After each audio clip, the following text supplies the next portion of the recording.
Seguindo nossa série de leituras do livro Um Novo Mundo, O Despertar de uma Nova Consciência, a gente começa agora o episódio 20. Episódio número 20. O Segredo da Felicidade. Que coisa mais linda, vamos ver se a gente vai aprender qual é esse segredo. Todos os exemplos mencionados... página 103, para quem está acompanhando pelo livro. Todos os exemplos mencionados na sessão anterior, que a gente leu no episódio de ontem, são suposições, pensamentos não analisados e não comprovados que se confundem com a realidade. Ele está falando de pensamentos que ficam ali no nosso subconsciente, que acabam sendo uma espécie de filtro para a gente ver tudo de uma maneira ressentida, né? Trazendo sofrimento para a gente, no estado do ego. São histórias que o ego cria para nos convencer de que não conseguimos ficar em paz agora, ou de que não podemos ser nós mesmos plenamente no presente. Tem sempre que esperar algo acontecer para que a gente possa ficar em paz, né? Alguém fazer alguma coisa para que a gente possa ficar em paz. É como se a gente não tivesse essa permissão. Ficarmos em paz e ser quem somos, isso é, nós mesmos, são uma coisa só. Ficar em paz e ser quem somos, nós mesmos, é uma coisa só. O ego diz: talvez em algum momento no futuro eu possa ficar em paz, caso isso ou aquilo aconteça, ou se eu conseguir isso, ou me tornar aquilo. Ou ele afirma: houve algo no passado que nunca me deixa ficar em paz. Se ouvirmos as histórias das pessoas, veremos que todas elas têm o título: por que eu não consigo ficar em paz agora? Tem o título: por que eu não consigo ficar em paz agora? A gente está sempre falando do que está acontecendo, que está nos atormentando, né? O ego não sabe que sua única oportunidade de ficar em paz é agora. Ou talvez ele saiba e tenha medo de que nós acabemos descobrindo isso. Paz, acima de tudo, é o fim do ego. Gente, que coisa maravilhosa, né? Paz, acima de tudo, é o fim do ego. Olha, de verdade, é muito difícil nessa vida tão atribulada que a gente tem, que nos pede tanta produtividade, tanta coisa, rede social e é tanta cobrança, e você tem que estar ali, se manifestar e tal. Isso tudo é difícil a gente relaxar em paz, né? É bem desafiador mesmo. Só que, na verdade, paz é o fim do ego. Então, na verdade, a nossa autopermissão para estar em paz é também uma luta contra o ego, né?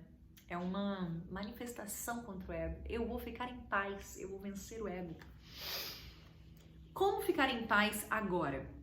Fazendo as pazes com o momento presente. Fazendo as pazes com o tempo, né? Esse momento é o campo em que o jogo da vida acontece. O momento presente. Não há nenhum outro lugar em que ele possa existir. Uma vez que tenhamos nos reconciliado com o momento presente, devemos observar o que ocorre, o que podemos fazer ou escolher fazer, ou em vez disso, o que a vida por nosso intermédio faz. Há uma expressão que revela o segredo da arte de viver, a chave de todo sucesso e de toda felicidade, nossa unificação com a vida. Quando formamos um todo com ela, formamos um todo com o agora. Nesse instante, compreendemos que não vivemos a vida, é ela que nos vive. A vida é a dançarina e nós a dança. Gente, que lindo! A vida nos dança então, né? A vida nos dança. O ego adora o ressentimento que alimenta contra a realidade. O que é a realidade? Qualquer coisa. Buda chamou-a de tatata, a verdadeira natureza da vida, que não é mais do que a verdadeira natureza do momento. A oposição contra essa essência é uma das principais características do ego. Ela dá origem ao negativismo em que o ego se fortalece, à infelicidade que ele adora. Nesse sentido, causamos sofrimento a nós mesmos e aos outros sem nem sequer saber que estamos fazendo isso, ignorando que estamos criando o inferno na Terra. Provocamos dor sem saber. Essa é a essência de vivermos de modo inconsciente, é estarmos totalmente sob o domínio do ego. A extensão da incapacidade que ele tem de reconhecer a si mesmo e ver o que está causando é perturbadora e inacreditável. Ele faz exatamente o que condena nos outros, porém não percebe isso. Quando esse comportamento se torna evidente, ele usa a negação irada, argumentos sagazes e justificativas para distorcer os fatos. Tanto as pessoas quanto as empresas e os governos agem assim. No instante em que todos os recursos falham, o ego recorre aos gritos e até mesmo à violência física. Envia os soldados. Agora podemos entender a sabedoria profunda das palavras de Jesus na cruz.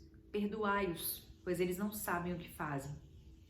Para darmos fim ao sofrimento que vem afligindo a condição humana há milhares de anos, precisamos começar por nós mesmos e assumir a responsabilidade por nosso estado interior em qualquer momento.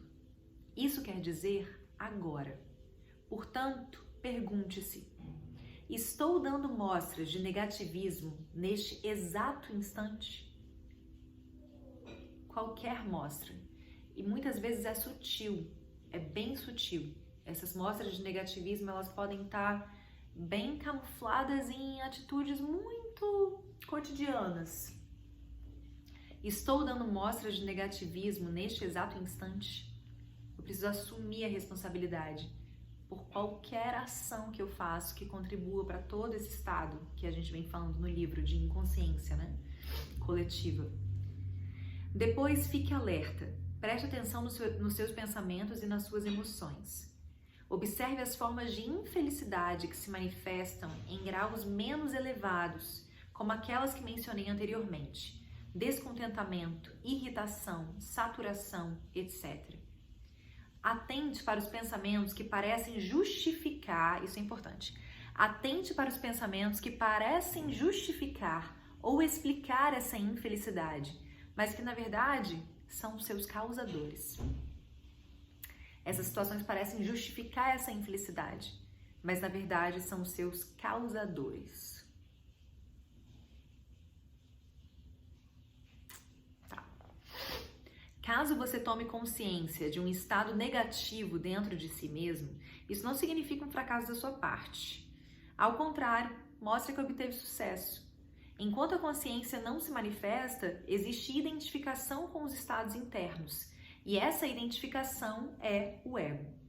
Com a consciência, vem o abandono da identificação com os pensamentos, as emoções e as reações. No entanto, esse processo não deve ser confundido com negação. Os pensamentos, as emoções e as reações são reconhecidos, e no momento em que são detectados, o fim da identificação se dá de forma automática. Nossa percepção do eu, ou seja, de quem somos, passa então por uma mudança. Diante de nós estão os pensamentos, as emoções e as reações. E agora nós somos a consciência, a presença consciente que testemunha esses estados. A gente, como consciência, a gente consegue ver diante de nós os pensamentos, as emoções, as reações. Eu estou vendo isso aqui, eu não sou isso. Eu consigo ver desse ponto de vista mais amplo, que é o estado de consciência. Um dia vou me libertar do ego. Quem está falando? O ego.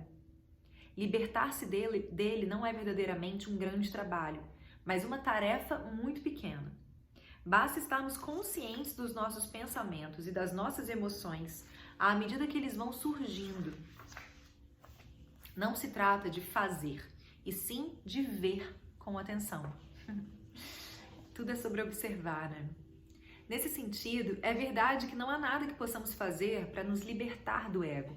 Quando essa mudança acontece, ou seja, quando passamos do pensamento para a consciência, uma inteligência muito maior do que a esperteza do ego começa a agir na nossa vida.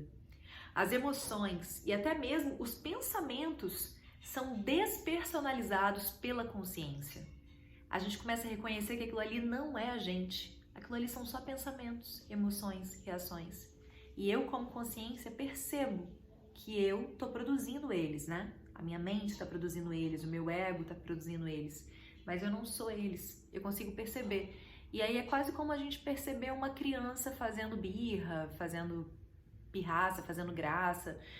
Quando a gente percebe isso, aquilo pode até irritar a gente, mas quando a gente vê que é uma criança fazendo birra, querendo chamar atenção, a gente até ri. E é a mesma coisa, quando a gente como consciência começa a conseguir observar esses pensamentos, a maneira como a mente age, como o ego age, a gente consegue até rir disso, porque a gente percebe que a gente não é isso. A gente só precisa reconhecer e observar. A natureza impessoal de ambos é reconhecida, das emoções e dos pensamentos. O eu deixa de existir neles. São apenas emoções e pensamentos humanos. Toda a nossa história pessoal, que em última análise não passa mesmo de uma história, de um amontoado de pensamentos e emoções, adquire uma importância secundária e não ocupa mais o primeiro plano da nossa consciência. Ela deixa de formar a base para o nosso sentido de identidade, a nossa história pessoal, tudo o que aconteceu com a gente no passado. Nós somos a luz da presença, a consciência de que somos mais importantes e mais profundos do que quaisquer pensamentos e emoções. A gente é muito mais do que esses pensamentos e essas emoções. A gente é, enfim, consciência. Se eu entrar nisso que eu ia falar, acho que vai ficar muito longo. Já deu pra entender. Olha que coisa boa. Hoje foi um pouquinho mais curtinho o nosso episódio. Eu tento não passar de... Gostaria de não passar de 15 minutos, mas acabo sempre chegando a quase 20. E é isso. Amanhã espero vocês de novo. Obrigada pela companhia.